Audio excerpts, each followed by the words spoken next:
Gloria al Señor Jesús. ¿Cuántos dan alabanza, Señor, en esta mañana? ¿Cuántos dan alabanza mejor en esta mañana? Amén. Gracias a Dios por la oportunidad que nos ha dado de estar en esta mañana aquí delante de su presencia. Amén. ¿Alguien aquí está contento? ¿Sí? Qué bien, hermanos. Bien, Qué hermanos, bendición. vamos entonces a estudiar la palabra del Señor en esta mañana. Yo les quiero invitar, abran sus Biblias y vamos a ubicarnos, hermanos, en esta mañana en el libro de Job y vamos a mirar el capítulo 1, Job capítulo 1, versículo 22. Amén. Job capítulo 1, versículo 22. Un saludo pues especial para todos los hermanos que estamos aquí. Bueno, siempre se ve el huequito, ¿no? De las hermanas que están en el campamento. Siempre también hace mucha falta el pastor para que predique él. Pero bueno, gracias a Dios porque estamos aquí. Job capítulo 1, versículo 22. Amén. Yo lo voy a leer, usted lo puede confirmar ahí en su Biblia. Dice la palabra del Señor: en todo esto no pecó Job, ni atribuyó a Dios despropósito alguno. ¿Lo leemos juntos? Amén. Dice, en todo esto no pecó Job, ni atribuyó a Dios despropósito alguno. Amén. Pueden tomar asiento, hermanos, ya oramos. Les ruego me tengan paciencia. Amén. Bien, hermanos, el ser humano es un ser precisamente muy frágil. El ser humano es muy complejo en muchas áreas. Una persona, cualquiera de nosotros, pudiera examinarse desde muchos puntos de vista. Nosotros tenemos un área personal, tenemos un área profesional, tenemos un área educativa, tenemos un área familiar, tenemos un área como parejas, como padres. Bueno, tantas cosas que es una sola persona que tiene que ocuparse de diferentes áreas en su vida y cada una de esas áreas de su vida está compuesta por pequeños detalles que usted la arma, ¿cierto? Es decir, no todos vivimos la vida, ni la desarrollamos de la misma forma, ni la construimos tampoco de la misma forma, porque cada quien tiene un gusto, un parecer diferente. Y entonces en la vida se construye de pequeños detalles y algunas de cosas grandes también. Y precisamente como somos tan complejos en tantas cosas, entonces también somos muy susceptibles a los cambios. Eso quiere decir que a veces pequeños cambios en la vida pueden, hermano, cambiarle a uno el mundo. Amén. Si uno, por ejemplo, los que tenemos vehículo propio, que tenemos motico, pues si en un instante lo perdiéramos, probablemente muchas áreas cambiarían, ¿cierto? Nosotros los que andamos en moto tal vez dormimos media hora más. Los que andan en el metro les toca levantarse más temprano, ¿cierto? Entonces, somos muy susceptibles a los cambios y eso puede ser que de alguna manera lo afecte a uno.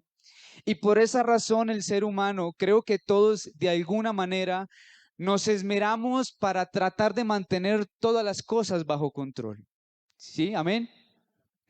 De ser de cierta forma dueños y señores de cada suceso de nuestra vida, deseando que nadie salga de su curso, sino que todo permanezca de esa forma en que nosotros la hemos creado. Y algunos tal vez en mayor medida, tal vez de una forma más exagerada, invierten sus conocimientos, invierten su tiempo y muchas ocasiones invierten dinero en tratar de cambiar su situación actual, en cambiar el resultado de cómo las cosas han salido en su vida. Entonces vemos gente que crean de su apariencia una necesidad e invierten dinero en ello. Algunos otros les gustan que los hijos les nazcan con los ojos azules y entonces usted puede pagar para que su hijo nazca con los ojos azules. ¿Ustedes sabían eso?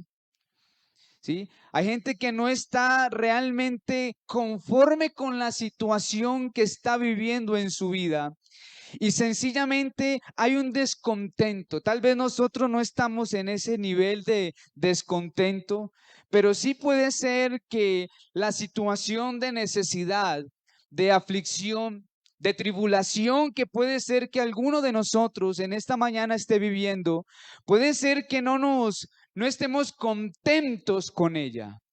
Puede ser que no estemos tan de acuerdo con la situación, con la prueba que ha llegado en la vida. Y entonces, como todo se nos ha salido de control, entonces ya uno se quiere esmerar en tratar de que esa situación cambie apresuradamente. Alabado sea el nombre del Señor.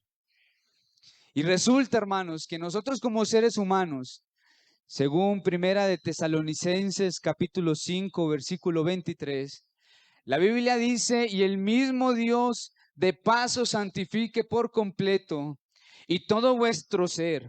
¿Qué dice? Espíritu, alma y cuerpo. Y esta parte en particular nos está dejando ver que el hombre tiene tres áreas en la vida que debe atender. Es un todo, pero en tres cosas diferentes: en el espíritu, en el alma y en el cuerpo. Y eso entonces, hermanos, quiere decir que en este preciso momento, hermanos, cualquiera de nosotros puede ser un necesitado. ¿Aquí habrá un necesitado en esta mañana? Amén. Porque la necesidad se puede manifestar en cualquiera de estas tres áreas. Bien pudiera alguien hoy estar enfermo, entonces es una necesidad atribuida a la parte del cuerpo, al ser del cuerpo. Pero otra persona puede no estar enferma, pero está pasando por un duelo. Alguien falleció en su casa. Hay una necesidad del alma en ese instante. Y pudiera ser que otro, tal vez un amigo, necesite en esta mañana tener o suplir una necesidad espiritual, porque tal vez no la ha podido llenar. El mundo se busca muchas maneras de tal vez suplir una necesidad del Espíritu, pero nosotros sabemos que el único que da vida en el Espíritu es el Señor Jesucristo. Amén. ¿Cuántos dan alabanza al Señor en esta mañana? Así que, dependiendo del área que se vea afectada, tal vez cualquiera de nosotros hoy pudiera estar necesitado. Muchas veces involucramos la necesidad solamente con la escasez o con la enfermedad, pero puede ser que alguien en el corazón haya confusión y está necesitado. Puede ser que alguien en este momento no sabe qué más hacer en su vida, está necesitado. Habrá alguien que quiera que su vida cristiana tal vez salga de ese momento de estancamiento. Hay una necesidad en el alma allí, una necesidad tal vez en el espíritu. Así que cualquiera, hermanos, está necesitado. Y de ahí, como abriendo un paréntesis, es tan importante que cada uno de nosotros encuentre como una virtud que usted debe tener y que yo debo tener: la bondad y la compasión. Porque es que pasa algo con la necesidad y con los problemas, y es que llegan cuando uno menos los espera. No te mandan una carta para decirte: Anderson, dentro de una semana entrarás en necesidad. No te dicen, te mandan una carta diciendo: Gerardo, dentro de una semana tendrás un duelo. Sino que sencillamente a la vuelta de 2 minutos toda tu vida puede cambiar. Y entramos en necesidad. Y de pronto en ocasiones somos un poquito, no sé qué palabra decir, tal vez un poquito inconscientes, insensibles es la palabra. De pronto con otros hermanos que cuando uno los ve cabizbajo, entonces dice: parece que no tuviera a Cristo. No, está en necesidad. Y es apenas normal, es apenas normal. Pero requerimos de la compasión, de la bondad. Amén. Cerramos el paréntesis. Si buscáramos en la Biblia, hermanos, una persona que nos dejara ver lo que es la necesidad, alguien que nos dejara o nos diera una idea de lo que es tener necesidad en todo el sentido del ser, seguramente el más indicado para señalar sería este hombre que leímos, ¿cierto? Job. Job sería tal vez una de esas personas que nosotros pudiéramos mencionar como el ejemplo de la necesidad. No es un buen ejemplo, pero lo es, ¿cierto? Su historia, hermanos, según el libro de Job, comienza describiendo cuán bendecido era Job, ¿cierto? La Biblia dice que tenía hijos, tenía hijas, tenía bueyes, vacas, era un hombre rico, reconocido sobre la tierra, amén. Tenía su hogar, era un hombre perfecto, dice la Biblia, temeroso de Dios y apartado del mal, dice la Escritura. Y si ese hombre estuviera hoy en Belalcázar, si ese Job estuviera aquí sentado, tal vez sería ese el más opcionado para la canasta familiar, ¿no les parece? Porque en un instante todo le cambió. Estaba de pronto, no sé qué estaría haciendo, estaría sentado tal vez tomándose un tinto y de pronto viene alguien corriendo y le dice, hubo un desastre natural y tumbó todas las posesiones que usted tenía. Llegó la escasez en un momento. Y como si no hubiera pasado todavía el otro trago de tinto, vino otro corriendo y dije, algo pasó y todos sus hijos murieron. Entonces, hermanos, si uno se colocara en la postura de él, si yo fuera Job y alguien viniera y me dijese en este instante, Carlos, algo pasó, tu esposa falleció. Y al instante alguien me llama y le dice, no sabemos qué pasó, tu madre en España iba con tus hermanos allí y de pronto se chocaron y todos murieron. Y después viene alguien y me dice, imagínese que su papá iba en la moto y por allá un bus, algo pasó y murió también. Alguien pudiera colocarse en esa situación, ¿qué sensaciones habría en su corazón en ese instante? Usted pierde su esposa, sus hijos, su madre, lo pierde todo en un instante. Y entonces a veces, hermanos, parece que uno no le pone como cuidado a esta situación de Job, porque realmente se entra en un momento de gran dolor, de gran necesidad. Y Job en el capítulo 3, versículo 1, 4, quiero que lo leamos, Job 3 del 1 al 4. Entonces dice una palabra que si tal vez alguien la dijera hoy lo señalaríamos. Es que a usted le falta fe, a usted le falta confianza en Dios. Pero las palabras de Job fueron, después de esto Job abrió su boca y exclamó Job y dijo, ¿qué dijo Job? Perezca el día en que yo nací. Y dice, y en la noche en que se dijo, varón es concebido, sea aquel día sombrío y no cuide de él Dios desde arriba, ni claridad sobre él resplandezca. Podemos entrar en el corazón de Job en este texto y ver a un hombre que no anheló nacer, prefirió no hacerlo.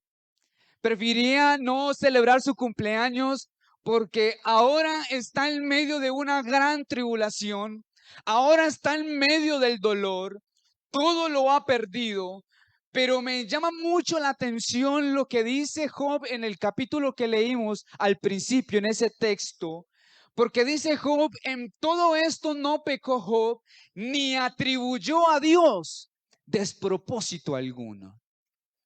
Y esa palabra como tal es de la que hablaremos en esta mañana, sin despropósito. Amén. Sin despropósito. Y el significado como tal no tiene mayor misterio.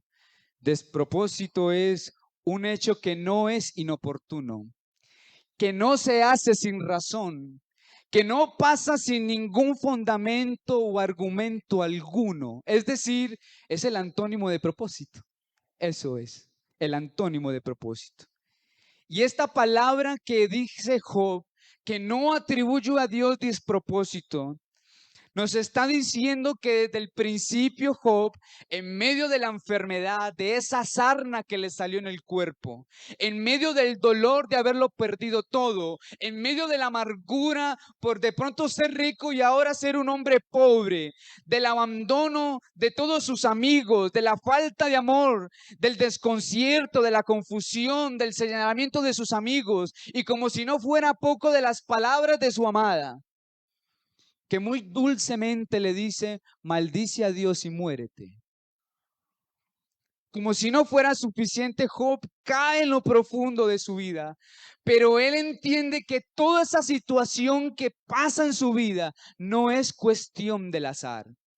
No fue que un día se levantó el Señor y cogió de sorpresa la situación a Job. No fue que en un momento se levantó y al Señor se le salieron de las cosas de control con Job, sino que él sabía que en todo ello Dios tenía un propósito con él. A mí me parece eso algo grande de Job. Porque si mi familia muriera en este momento, para mí sería muy difícil entender que Dios tenga un propósito allí. ¿O no, hermanos? De pronto yo soy el raro, pero se me dificulta, hermanos, pensar que en medio del dolor, del verdadero dolor, Dios tenga un propósito. Pero Job lo entendió desde el principio, hermanos. Él hasta ese momento no sabía que el Señor se había reunido con Satanás. Eso no lo sabía. A él le pasó, sencillamente le llegó. Todas las cosas llegaron a su vida sin pensarlo. Y él, en todo ello, dice la Biblia, no atribuyó a Dios despropósito alguno. ¿Cuántos dan alabanza al Señor en esta mañana? Así que me pregunté, hermanos, ¿qué era lo que Job, o qué fue lo que Job tenía claro que lo hizo permanecer firme? ¿Qué fue? ¿Será que Job era un extraterrestre? No creo, era un ser humano como usted y yo. La Biblia dice que todos los profetas y todos los personajes bíblicos fueron sujetos a pasiones como usted y yo. Así que Job tal vez lloró. Así que Job tal vez se rascó la cabeza muchas veces pensando qué le pasó. Y encuentro, hermanos, es que Job tenía muy claro quién es el Señor.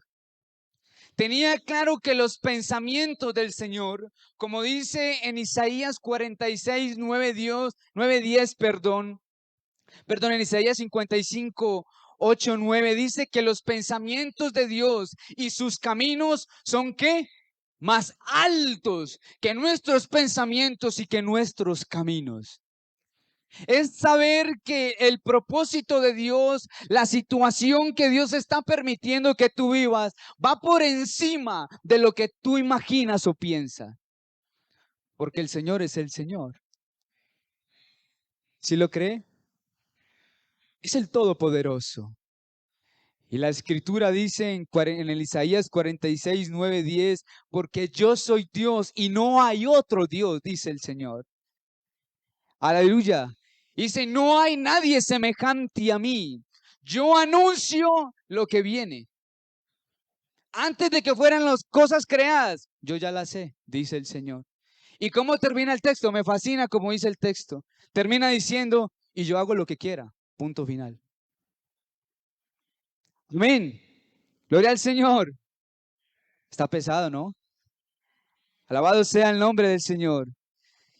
Pero aunque nosotros, hermanos, sabemos que el Señor es superior a nosotros en todo, aún en propósitos y pensamientos, es más común encontrar hermanos o cristianos que de pronto no premeditadamente, pero de alguna manera actúan como si tuvieran certeza de cómo debe ser el proceso del cristiano. Y muchos interpretan que la vida del cristiano va de bendición en bendición. Y perdóneme, la Biblia no dice eso. Segunda de Corintios, capítulo 2, versículo 14. Dice el escritor, mas a Dios gracias, el cual nos lleva siempre en triunfo, dice el Señor. Y Romanos capítulo 8 dice, antes que en todas estas cosas somos más que vencedores. Pero hermanos, no hay triunfo sin pelea. No hay triunfo sin pelea. Y no hay vencedor si no se sale a la batalla. Amén. ¿Me van comprendiendo, mis hermanos? Para usted hacerse un victorioso, hermano, ponga las botas, ponga la armadura y coja la espada. Y hermano, vamos a salir, a lucharla, porque enemigos tenemos y muchos. Pruebas vienen y muchas y van y faltan muchas por venir. Pero usted quiere, hermano, realmente pasar la prueba. Bueno, póngase las botas, vamos a pelearla. Y le aseguro, sí, tenemos el triunfo, pero primero hay que pelear. Usted es vencedor, sí, Señor, pero primero salga a la batalla. Alabado sea el nombre del Señor. Para saborear la victoria hay que guerrearla, hermano. Porque hay muchos que quieren, hermanos, ser reyes como David, pero no quieren vencer a Goliat. Hay muchos que como Abraham quieren la promesa, pero no quieren guardar la fe. Hay muchos que quieren hablar con Dios como Moisés, pero no quieren subir al monte. ¿Usted quiere ver la gloria de Dios? Tienes que pasar por la aflicción. Tienes que pasar por la prueba. Alabado sea el nombre del Señor. Y no es, hermanos, que sea por nuestros actos, por nuestra valentía, por lo cobardes, por los guapos que podamos ser para enfrentar las cosas. El hecho de que nosotros afrontemos las pruebas, porque bien la Biblia dice que no es por obras para que nadie se gloríe, sino que el objeto de nuestras aflicciones, de nuestras dificultades, es que Dios tiene una intención en ella. Leamos Santiago, capítulo 1, versículo 2 al 4. Y miren lo que dice la Biblia. Empieza dando tal vez unas palabras que son difíciles de poder recibir, pero les quiero invitar en el nombre del Señor a que las recibamos. Porque el apóstol Santiago dice, hermanos míos, oiga esto, tened por sumo gozo, bendito el nombre de Jesús. Tened por sumo gozo cuando os halléis en diversas pruebas, dice el Señor, sabiendo que la prueba de vuestra fe produce paciencia, mas tenga la paciencia su obra completa. Es decir, aquí hay un objetivo con la prueba, con tu dolor, con tu necesidad, con tu confusión, con eso que tú no sabes cómo afrontar. Aquí hay un objetivo. El objetivo del Señor es para que seas perfecto y cabal. ¿Me comprenden, hermanos? Para que seas perfecto y cabal sin que os falte ninguna cosa. Esto quiere decir que la prueba da forma. ¿No dicen amén?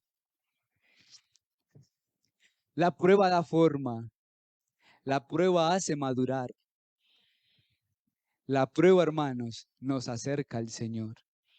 ¿Cuántos dan una gloria a Dios en esta mañana? ¿Quiénes somos nosotros, hermanos, para decir que está bien hecho o que no en nuestra vida? ¿Quiénes somos nosotros, hermanos, para decirle al Señor cómo debe ser Dios de nosotros? ¿Cómo podemos atrevernos nosotros a decir, Señor, esto que me llegó en la vida, esto no es cristiano, esto no debería llegar? ¿Quiénes somos para nosotros decirle al Señor que lo que me quitó no debió quitármelo? Que este momento de tribulación no debería de vivirlo un cristiano, porque los cristianos no andan en tribulaciones. ¿Quiénes somos nosotros para decirle al Señor cómo ser Señor? Pero lo que tenemos que entender, hermanos, es que en los planes del Señor también están incluidas las necesidades, los momentos agrios, porque Dios quiere formarte. Dios quiere formarte. Dios quiere formarme a mí también. Y Él nos ayudará, porque el propósito de mi Señor es que alcancemos la estatura de la medida de un varón perfecto. Efesios capítulo 4, versículo 3. El Señor ha puesto una estatura. Aquí tienes que llegar tú. ¿Dónde vas? ¿Aquí? ¿Más abajo? ¿O no has empezado? Porque todo este proceso está lleno de aflicciones y de pruebas. Alabado sea el nombre del Señor Jesucristo. Y yo quiero que miremos, hermanos, en este momento, Primera de Corintios capítulo 10, versículo 13. Porque es que el Señor, hermano, no sencillamente utiliza la necesidad para que tú sufras, sino que en 1 capítulo 10, verso 13, dice el escritor que no nos ha sobrevenido ninguna tentación que no sea humana, pero fiel es Dios, que no os dejará ser tentados más de lo que podáis resistir, sino que dará también juntamente con la tentación o con la prueba o con la dificultad o con lo que estés viviendo, también te dará la salida. Él también te mostrará por dónde debes caminar. Porque si queremos ver a Dios obrar en nuestras vidas, es importante permanecer firmes aún en la aflicción. Salmo número 7. Leámoslo despacio, hermanos. Dice la Biblia, Salmo número 107, perdón, versículo 23 al 30. Y mire lo que dice la palabra del Señor aquí en este Salmo. Salmo número 107, versículo 23 al 30. Dice la Biblia, los que descienden al mar en naves, dice el Señor, y hacen negocio en las muchas aguas. Ellos han visto las obras de Jehová y sus maravillas en las profundidades. Estos dos textos nos dejan ver cuando una persona se aventura en algo que es mucho más grande y poderoso que uno, ¿sí? ¿Qué tan grande es el océano en cuanto a uno? Es poderoso, es mucho más fuerte. Nada que uno pueda controlar. Así que el Señor dice, bueno, esos que se aventuraron a entrar en el océano, en el mar, ¿sí? Ellos han visto la gloria de Dios. Y adelante dice, ¿por qué? Dice el Señor, versículo 25, porque habló. ¿Quién habló? Jesús, Jehová, el Señor habló. E hizo levantar un viento tempestuoso que encrespa sus ondas. Suben a los cielos, descienden a los abismos, sus almas se derriten con el mal. ¿Quién alborotó el mar? El Señor, ¿cierto? Está diciendo eso, que Él habló y el mar se embraveció. Empezaron a subir las olas y empezaban a bajar. Entonces estaban allí estos hombres en ese barquito pequeño, de arriba para abajo en las olas en medio del océano. Y dice la Biblia en el verso 27, tiemblan y titubean como ebrios.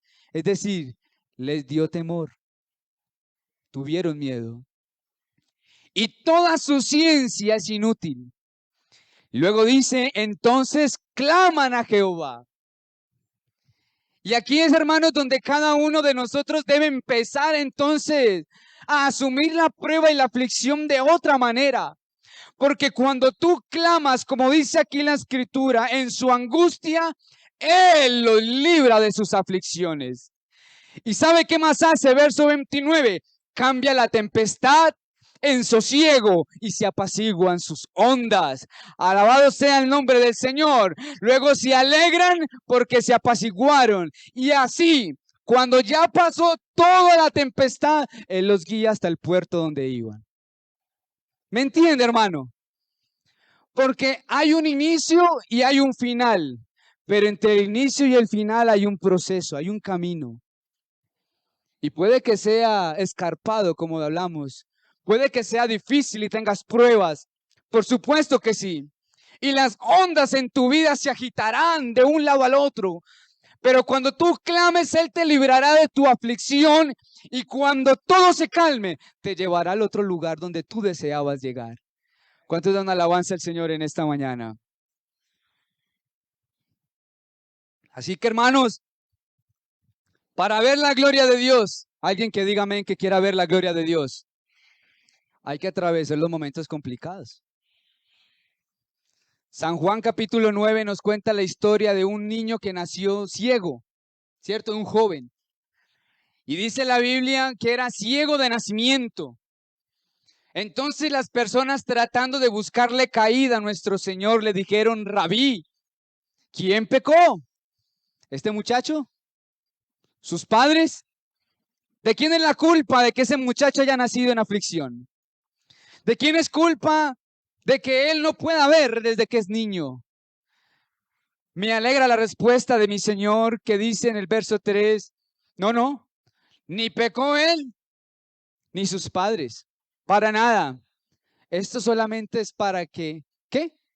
Las obras de Dios se manifiesten. ¿Sabe usted por qué está poniendo por ese problema? ¿Por esa aflicción? ¿Sabe usted por qué está confundido, sin saber qué hacer? Porque tras eso, Dios quiere mostrarte su gloria. Dios quiere mostrarte su gloria.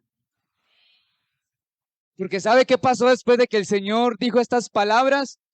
Para Él es muy sencillo, hermanos, tomar un poquito de barro, ponerle un poquito de saliva y untarle en los ojos, y le hizo ojos nuevos. ¿Sabe por qué? Que nuestro Dios es poderoso. ¿A usted qué cree que le queda más difícil al Señor? ¿Quitar una gripa o sanar un cáncer?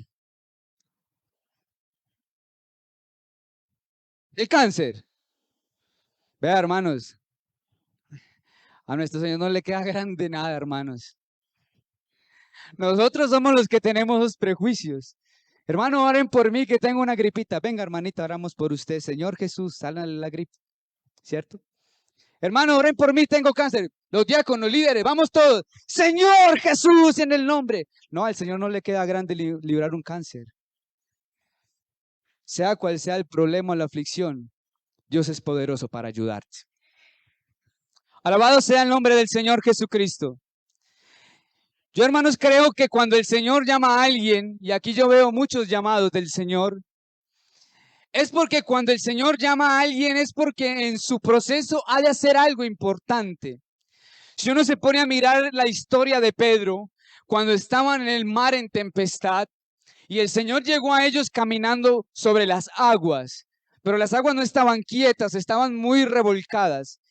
Y en alguna ocasión alguien decía, si Pedro, que era pescador y estaba acostumbrado a estar en el mar, estaba asustado, ¿cómo estaría ese mar? ¿Cierto? Ha de estar bien picado. Pero con todo y ello el Señor le dice, si quieres venir, pues venga, bájese de la barca, venga hasta mí. Sálgase de allí de donde tú estás y camina sobre las aguas. Ese era el anhelo de Pedro y puede ser que alguien aquí tenga un anhelo de acercarse al Señor. Sí, para salirse de la situación donde está, para bajarse de la barca, para ver algo asombroso, porque quiere acercarse al Señor. Y Pedro tuvo fe. Y dice la Biblia que se bajó y no se le hundieron los pies, empezó a caminar sobre las aguas. Y eso es lo que nos está dejando ver, es que cuando el Señor llama en el proceso, Dios hace milagros. ¿No me cree, hermano? Porque usted es un milagro. Por acá nomás. Usted es un milagro, hermano. Porque nada, hermanos, en este mundo puede hacer lo que Dios hizo en su vida. Nada. Nadie, nadie, nadie, hermano, nadie, nadie. Pero como Él te llamó, hizo un milagro en el proceso. Y puede ser, hermanos, yo invito a alguien que se baje de la comodidad de donde está. Bájese de esa barca. Dios te hará caminar sobre las aguas. Dios tiene ese poder. Y si te empiezas a hundir, clámale. Porque Pedro empezó a hundirse. Pero dice la Biblia que el Señor se acercó y le extendió su mano y no dejó que se hundiera. Hermano, eso puede ser duro, pero Dios no te va a dejar hundir.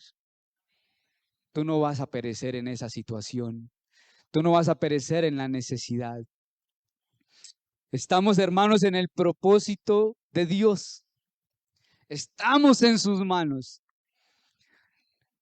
Isaías 43, verso 1 al 3.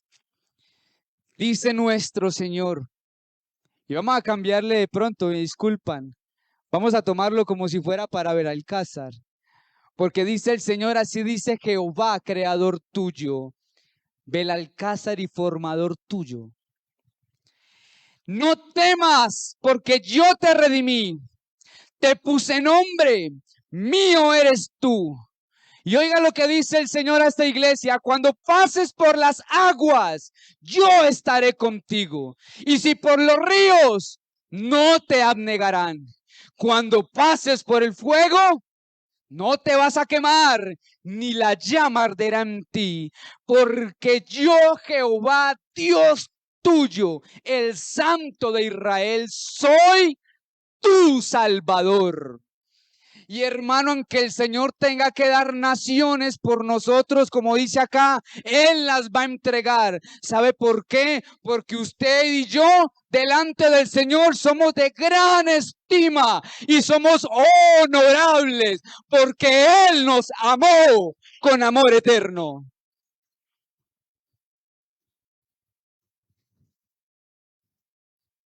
Así que si tiene que dar personas, si tiene, hermanos, que quebrar una empresa, porque quebró empresas el Señor para salvar a una persona, Él lo hará. ¿Sabe por qué? Por lo que le dije, hermano, porque usted es de gran estima.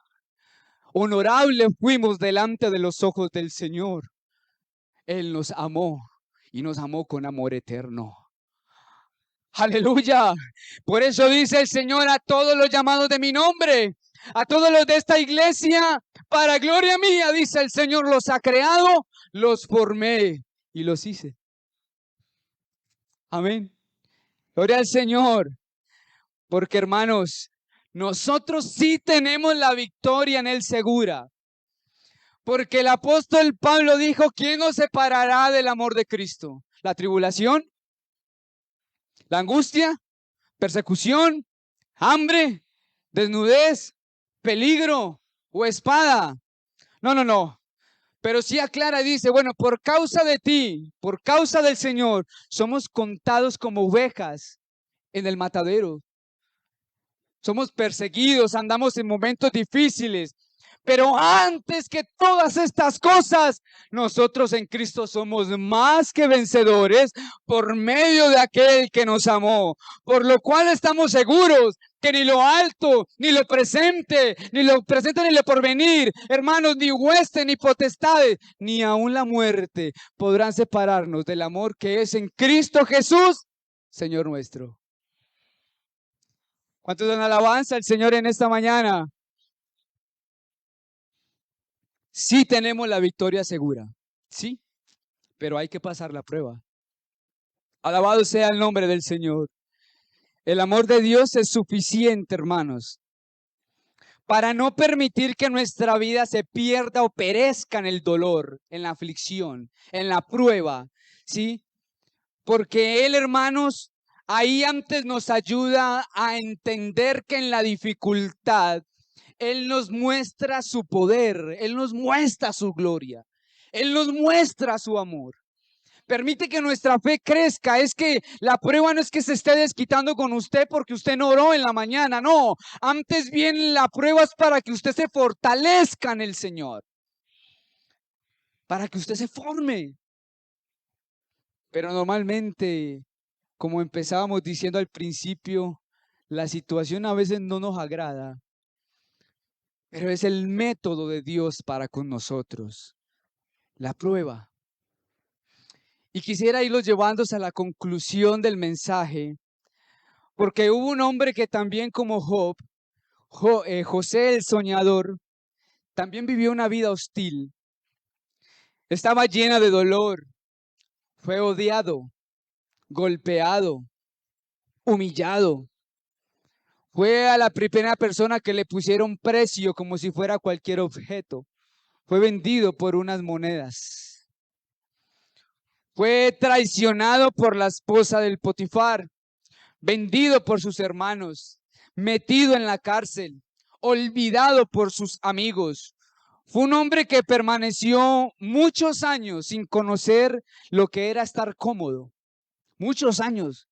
Desde muy joven estuvo como esclavo en Egipto y había perdido la libertad.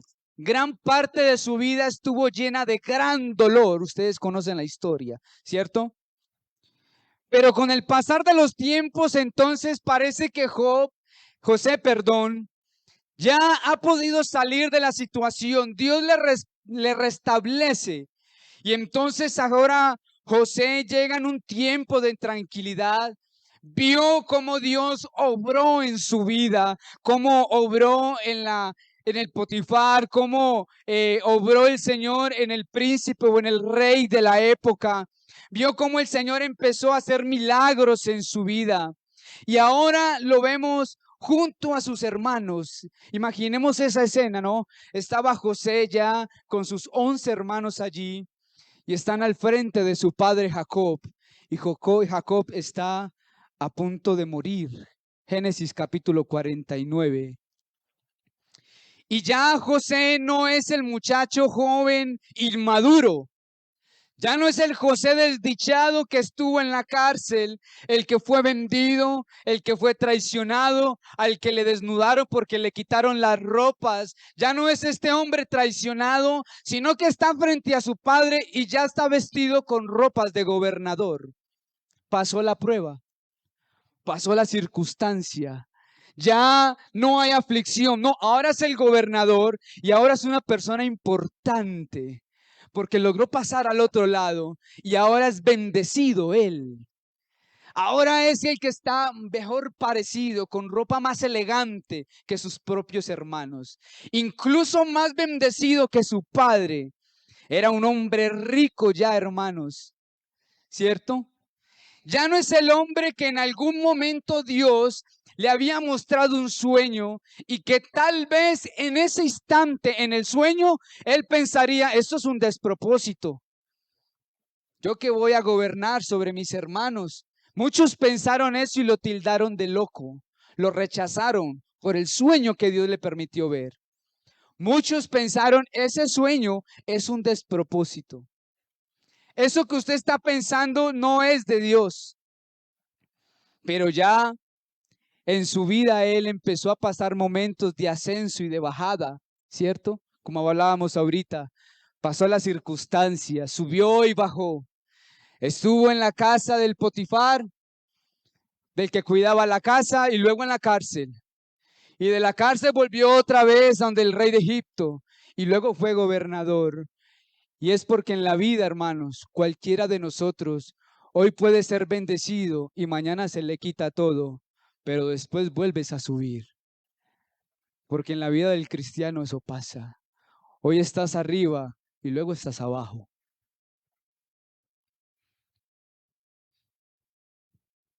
Pero tranquilo, el Señor te hará subir otra vez. Solo que entendamos que lo que te sucede no es un despropósito. Hay allí un objetivo de parte del Señor. Y hoy puedes estar abajo, como relegado allí, como en necesidad, como en problemas, pero el propósito de Dios es volver a subirte, así como José. Y entonces está José, hermanos, pensando en ese sueño que Dios le permitió tener. Pero ese sueño no era de José, era el propósito de Dios. Así que José ya está disfrutando el haber pasado por la prueba, ya es un hombre rico.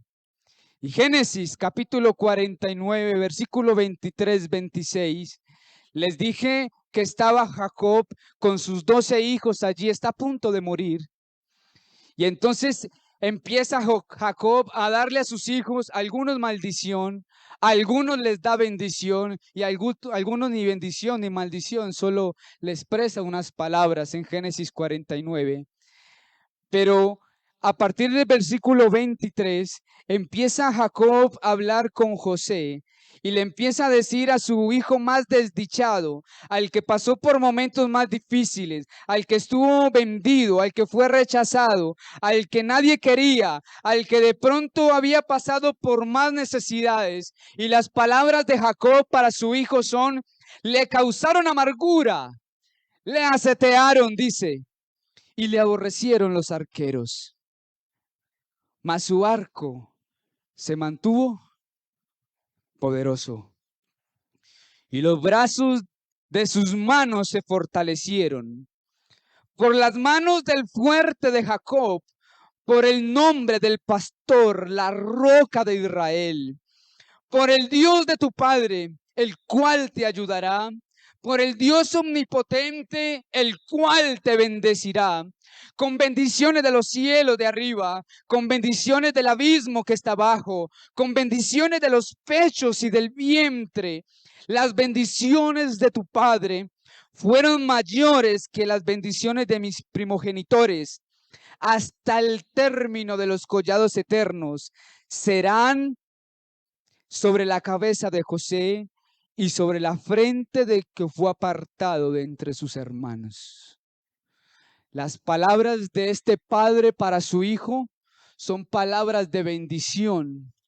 y le dice: José, te ultrajaron, te desecharon, te siatearon, todo el mundo te menospreció, pero ahora las bendiciones de mi Dios, dice Jacob, el Dios omnipotente, te llene con todas las bendiciones de arriba, con todas las bendiciones de abajo. De donde venga una bendición, toda será de José. Pero toda esta bendición, luego de haber pasado la aflicción. Pero ¿sabe qué me llama la atención, hermanos, de las palabras de Jacob? El versículo 22. Las primeras palabras que escoge Jacob para José es, como dice, rama fructífera es José. Rama fructífera junto a una fuente cuyos vástagos se extienden sobre la mano. Rama fructífera. Rama fructífera. Hermanos, ahora el desdichado es el que da fruto.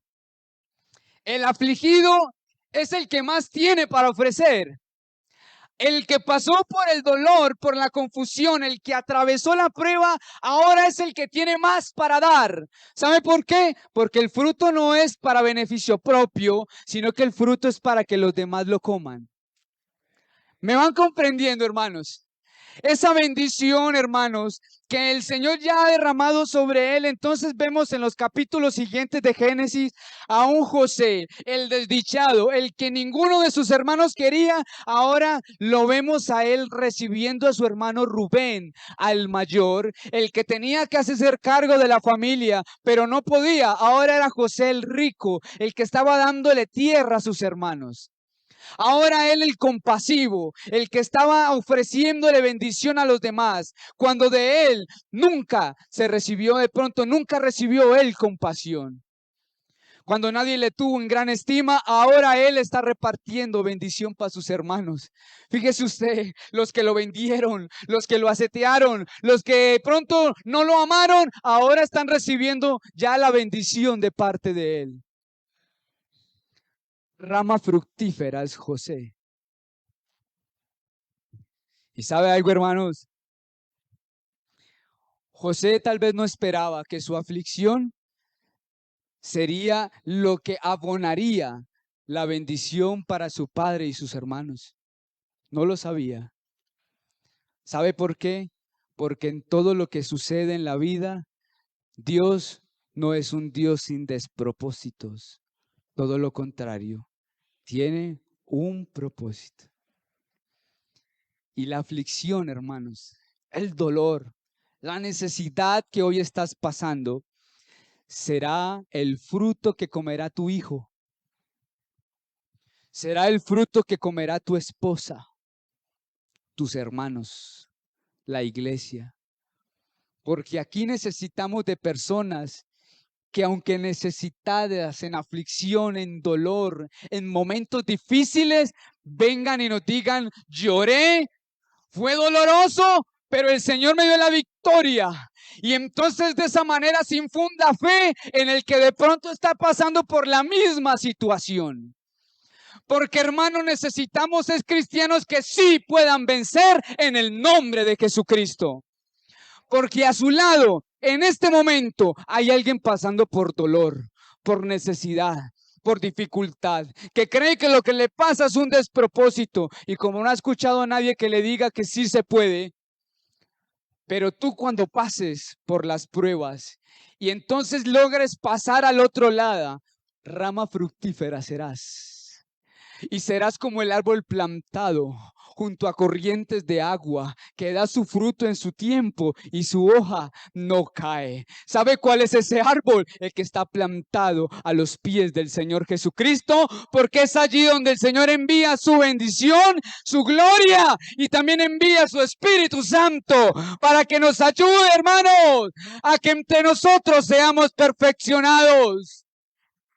Alabado sea el nombre del Señor. Sin despropósito, el Señor quiere que seas rama fructífera. Hoy es difícil saber a dónde te lleva la circunstancia, la soledad. Es difícil saberlo, pero con todo y ello, hermanos, no perdamos de vista que el Señor, hermanos, es poderoso para ayudarnos. Y leíamos al principio, cuando comenzamos el culto, Dios es nuestro amparo, nuestro pronto auxilio en las tribulaciones. ¿Alguien lo cree? Él es nuestro ayudador. Dice la Biblia, torre fuerte es Jehová. A Él. Pero haga un esfuercito y salga corriendo y será levantado. Mire, hermanos, lo más importante es que Dios lo ama. Y como lo ama, nadie lo hará caer de sus manos. Pónganse en sus pies, hermanos, tenga la bondad.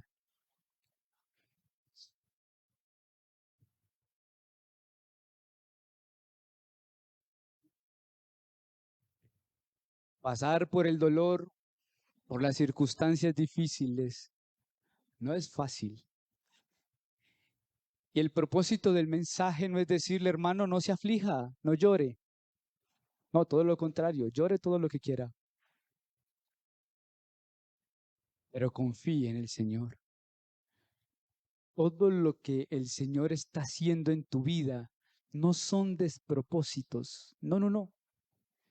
Él quiere hacer algo. Hoy no lo ves, pero te aseguro que quiere hacer algo en tu vida. Tan solo es permanecer firme, porque Génesis capítulo 49 decía de José, cuando fue desdichado, dice, pero su arco se mantuvo poderoso. Y eso quiere decir, de alguna manera, que como cristianos sabemos que somos como guerreros, como que tenemos que pelear, como que tenemos que afrontar las circunstancias de la vida, pero nunca, hermanos, aunque tengamos que derramar lágrimas, nunca dejar que nuestro arco, nuestra vida, nuestra fe se debilite, sino que se mantenga poderosa. Y tú serás, en el nombre del Señor, rama fructífera. ¿Alguien quiere dar fruto? Piensa en sus hijos, los hermanos líderes y servidores. Piensen en aquellos a quienes administran. Ellos, ellos no necesitan a veces tanto que usted les dé ánimo, sino que usted les diga que usted pudo. Yo le quiero decir a mis amigos jóvenes, yo he pasado por circunstancias, pero pude en el nombre del Señor.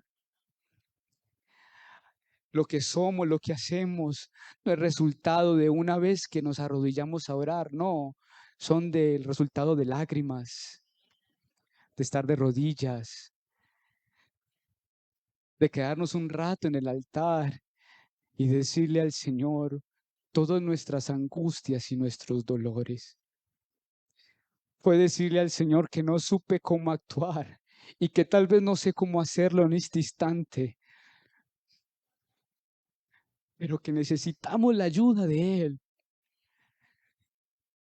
Que sin Él no podemos pasar la prueba, no podemos pasar al otro lado. Que lo único que uno ve es un mar ahí muy extenso y que el Señor puede abrirlo en dos o sencillamente podemos caminar por encima de Él, pero ese milagro no lo hago yo, ni siquiera con una oración. Tal vez necesite dos, tal vez tres, tal vez un año de oración, tal vez 20, pero mantén tu arco poderoso. Y quiero invitar a alguien, si hay alguien aquí que quiera pasar al altar y decirle al Señor su problema y su necesidad, su confusión, si de pronto se siente afligido por alguna situación, y le diga, Señor, esto está duro y está complicado, pero tú tienes un propósito. Ahorita no lo entiendo, no lo miro, no lo comprendo, pero, pero si me ayudas, de seguro pasaré al otro lado. El Señor está en este lugar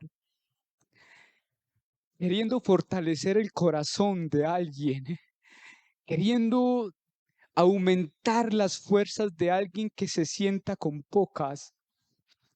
De pronto a darle paz y tranquilidad a alguien que está en un momento de gran confusión, que no encuentra dentro de sí las fuerzas para seguir, pero el Señor las multiplica, dice la Biblia. Y tan fuerte como el búfalo, podrás pasar al otro lado, porque las fuerzas vienen de nuestro Dios. Alguien que comience la oración en esta mañana, ya estamos terminando, pero que alguien le diga al Señor, ayúdeme, que si no me ayuda no soy capaz, que a veces rechaza uno la aflicción, el problema, no quisiera uno vivirlas, pero son tan necesarias, Señor. Ayúdame,